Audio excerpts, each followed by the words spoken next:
आशिकों का महीना आवी गया है। अच्छा तो सभी आशिक अपनी लेला को कांइक ने कांइक गिफ्ट दईने राजी करवानी कोशिश करेगा। बात तो सही है। और कोक कोक आशिकों का बीजानी लेलामां पण मेळ आवी जाएगा।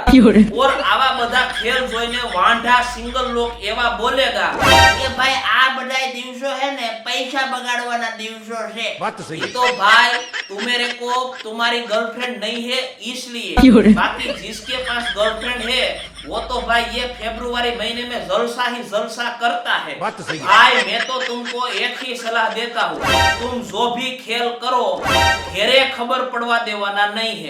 अगर जो तुम्हारे खेल की घेरे खबर पड़ी गई तो आशिक को भी और लेला को भी घरवाला बढ़ा के नहीं देगा।